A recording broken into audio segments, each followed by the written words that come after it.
Yo, bienvenue à Manga Badass. Alors dans cette vidéo, je vais m'attarder sur certains achats que j'ai faits et donc je vais donner mon avis.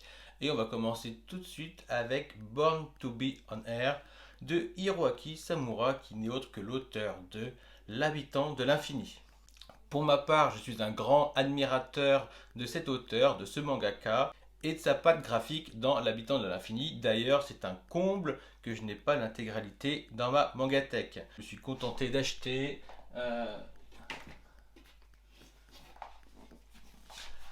la version anniversaire des deux premiers tomes et j'en suis très content. Donc bien sûr, je l'ai lu comme tout bon consommateur qui n'a pas assez d'argent dans les magasins.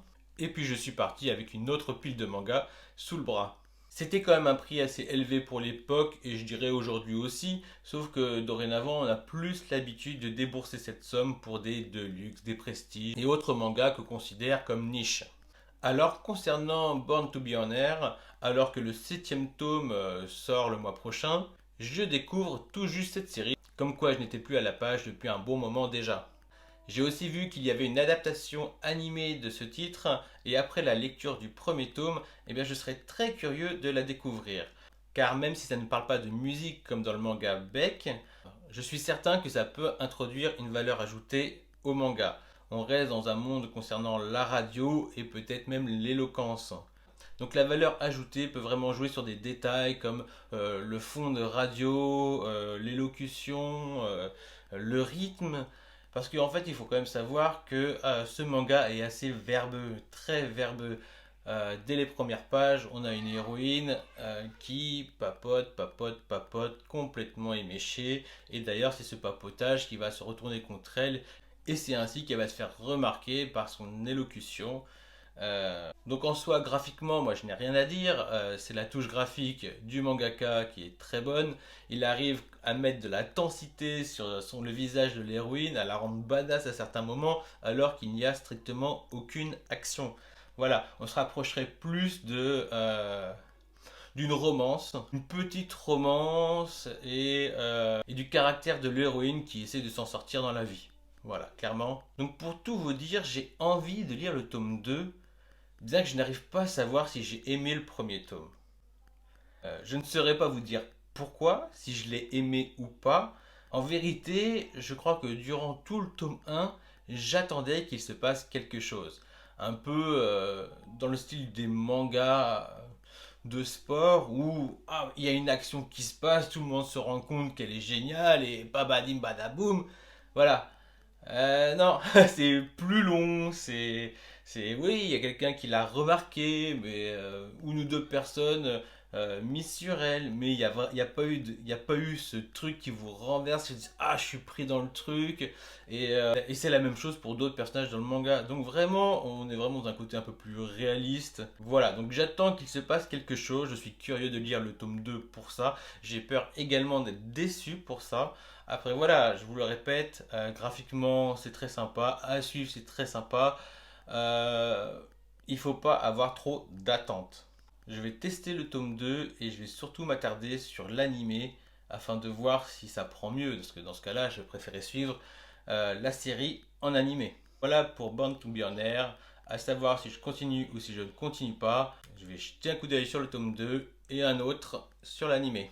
J'aimerais également vous parler d'un achat que j'ai fait concernant un spin-off de Dragon Ball et je parle de comment je me suis réincarné en Yamcha. Pour ceux qui me connaissent un petit peu à travers mes vidéos, ils savent qu'il y a un truc qui m'énerve, c'est qu'on arrive à chier sur l'œuvre Dragon Ball avec une suite genre Dragon Ball Super. Mais ce qui est encore plus énervant, c'est qu'ils ne sont même pas capables de nous fournir de superbes spin-offs du monde de Dragon Ball. Du slice of life, de la tranche de vie à la Dragon Ball, moi je m'en fous. Au contraire, bien au contraire d'ailleurs. De la tranche de vie, moi je suis pour, avec un peu de baston pour de rire. Tout ce que je demande, c'est que tout ça, ça se situe entre la période de Boo et la réincarnation de Boo. Je veux dire, il y a tellement de matière à utiliser que ça me rend dingue que ce ne soit pas déjà fait. Je veux voir Goten et Trunks à l'école. Voilà, dans des situations cocasses, qu'on rigole. Voilà quoi, je veux les voir grandir avec les filles. Voilà, avec avec des Furios, pourquoi pas. Enfin voilà, on peut vraiment faire des bons délires quoi avec Goten et Trunks. Je veux qu'on rende justice à Krillin quoi. Je veux qu'on rende justice au plus fort des humains. À Tenshin Han, je veux savoir ce qui est devenu Lunch. Enfin voilà quoi, il y a de quoi faire quoi quand même. Je veux officiellement revoir Raditz. Il ne mérite pas d'être traité ainsi quoi. C'est le frère de Goku et Vegeta a carrément pris sa place en tant que frère d'âme alors que ça a été la pire des pourritures. On peut pas reprocher à Raditz d'avoir été un gros bâtard alors que Vegeta, lui, c'est devenu le frère d'armes de Goku tranquille pépère. Non, c'est pas possible. Il est où Raditz? Et puis Yamcha. Et puis Yamcha. Et bah justement, il y a un spin-off de Yamcha. Ok, ça vient pas de Akira Toriyama. Pourtant, il a vraiment tout le temps de nous laisser des trésors, j'ai presque envie de dire posthumes quoi. Je veux dire, il a tout le temps de faire plein de spin-offs, de se faire plaisir comme il en a envie de cet univers-là, à la façon Harale, Dr. Slump, ce que vous voulez, mais avec l'univers de Dragon Ball quoi. Il peut vraiment nous faire plaisir, faire des liens, enfin, il peut vraiment laisser un trésor derrière lui. Un trésor posthume, c'est quelque chose d'incroyable en vérité. Ce serait tellement bête de gâcher cette occasion, mais vraiment tellement bête. Donc à défaut, on a une histoire sur Yamcha, mais pas d'Akira Toriyama, mais bien d'un fan. Alors fan, on a déjà entendu parler, Toyotaro, mais je préfère mettre ça de côté. On parle d'un fan qui nous arrive officiellement en reliure chez Glénat. Et c'est fort. J'adhère, je félicite, j'adore. Enfin quelqu'un qui comprend l'esprit de Dragon Ball. Et ça me fait grave plaisir. Ce n'est pas que de la transformation, ce n'est pas que de la fusion. Par contre, j'en voudrais plus des comme ça, j'en voudrais encore. Et c'est vraiment dommage parce que le tome, il faut le reconnaître, il est assez mince. Mais c'est super bien ficelé. J'ai été pris de court, c'était vraiment très bien. Et j'aurais pas fait mieux moi-même. Voilà, déjà ça fait plaisir de se dire ça. Je veux dire scénaristiquement déjà. Donc faites-nous des suites plus officielles, des suites qui sont canons. Et voilà, on en veut encore. Le seul bémol que je dirais encore sur cette œuvre-là, c'est que bon, c'est trop court. Donc j'espère revoir d'autres aventures comme ça et big up pour avoir choisi Yamcha. Donc bien sûr, je recommande cette lecture. Je ne vais pas parler de continue ou continue pas, c'est juste un spin-off sur un tome. Je voulais également parler d'un autre achat que j'ai fait il n'y a pas si longtemps concernant Yotsuba de Kiyohiko Azuma. Alors c'est également l'auteur de Azumanga Daioh qui, si je ne dis pas de bêtises, avait également la particularité d'être un slice of life mais qui se lisait en vertical un petit peu comme une bobine de film, donc en 4-5 cases si je dis pas de bêtises, et qui suivait un petit groupe de filles à l'école, donc autour de l'école. Et franchement, c'est une lecture assez fraîche, minimaliste et très simpliste, et surtout très efficace. Et dans Yotsuba, on retrouve un petit peu tout ce qui faisait le charme de Azumanga Daioh. Sauf que dans Yotsuba, on a une mise en case de tout ce qu'il y a de plus classique. On suit le quotidien d'une jeune fille, une enfant dont on suit les aventures dans son quotidien et les relations à travers son entourage. Pour ma part, je ne connais personne qui n'aime pas Yotsuba.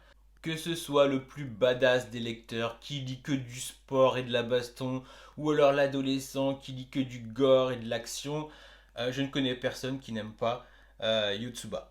On craque tous pour elle, elle est trop mignonne, les histoires nous donnent du baume au cœur, c'est vraiment très bien fait, graphiquement c'est simple, on se laisse transporter, vraiment on est dans une autre atmosphère.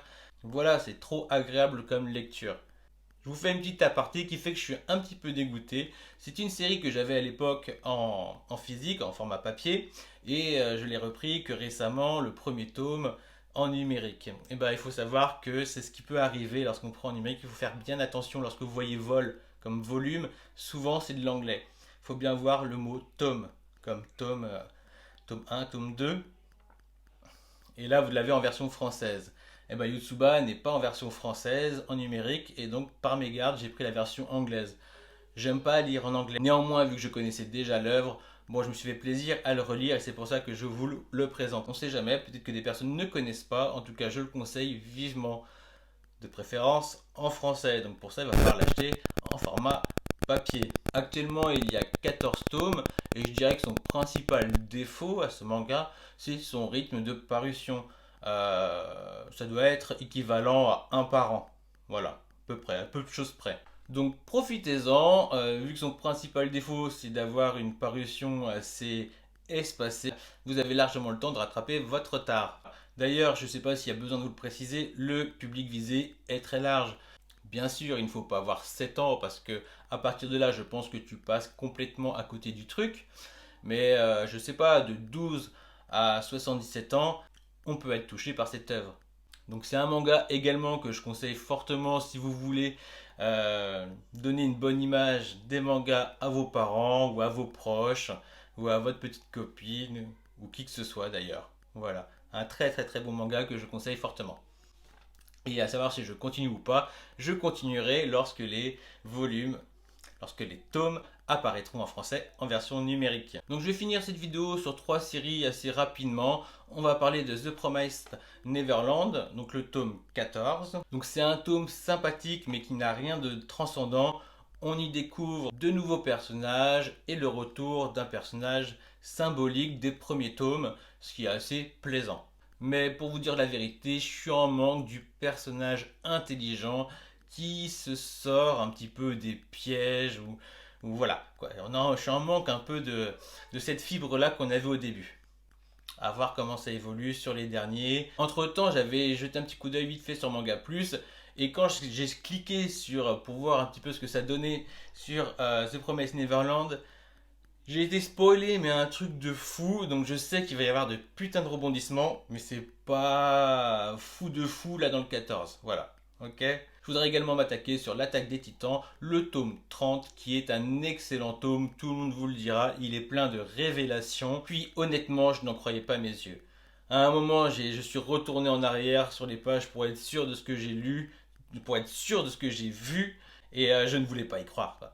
Donc génial, vivement la suite et oui on le sent hein, comme pour The Promised Neverland, l'attaque des titans, on arrive vers la fin et je dirais la même chose concernant Rikudo tome 21 qui est un très bon tome, alors pas à mon goût pas aussi bon que le tome 20 mais très très bon quand même. Notre héros est simple spectateur et déjà ça fait beaucoup, hein, ça fait une petite différence quand même lorsqu'il boxe et lorsqu'il boxe pas. Néanmoins, on assiste à un combat pour la ceinture mondiale face à un Anglais. Très efficace ce tome. Le truc, c'est que je trouve que ce manga va trop vite en besogne. Néanmoins, je trouve que c'est bien que cette série finisse au tome 23. Je pense qu'à partir du moment où on allait aussi vite, on ne peut pas faire durer trop longtemps ce manga. Pour ma part, je trouve qu'il y a quand même des persos qui sont un peu laissés sur le carreau, contrairement à ce que j'ai entendu. Je ne sais pas comment en 2 tomes ils vont pouvoir contenter toutes nos attentes. Voilà, après graphiquement c'est toujours aussi bon, les combats sont toujours aussi bons. Voilà, très bonne lecture de Rikudo 21. Voilà, j'ai également acheté Jujutsu Kaisen tome 3. Je veux quand même me faire un meilleur avis parce que j'ai quand même l'impression que ce manga, vu qu'il est parti sur une base très classique, je pense qu'il ne peut que s'améliorer. Donc je vais persister un petit peu dans sa lecture. Et à la lecture de ce tome 3, il y a quand même quelque chose qui ressort nettement lorsque je le compare à Chainsaw Man, ce sont les dialogues. Je les trouve un petit peu poussifs, un petit peu provocateurs. Après, c'est le style de l'auteur. D'ailleurs, dedans, il s'en excuse auprès du jeune lectorat. Mais voilà, je trouve qu'il y a une espèce de provocation. Mais hélas, ça fait un peu surfait. Alors que dans Chainsaw Man, je trouve vraiment que les dialogues sont, mais vraiment, collent au personnage. Il y a vraiment une vraie répartie. Donc voilà, après c'est vraiment qu'une impression. Je trouve ça en fait très bien dessiné finalement. Donc je redonne espoir à Jujutsu Kaisen. Je suppose que dans les prochains tomes ça va ne faire que s'améliorer. Donc voilà, donc peut-être que je me trompe. En tout cas c'est toujours plaisant d'avoir un bon shonen entre les mains. Et bien sur ce, pour moi c'est fini. Je vous dis à bientôt pour une nouvelle vidéo. Prenez soin de vous, abonnez-vous et surtout lisez des mangas. Ciao!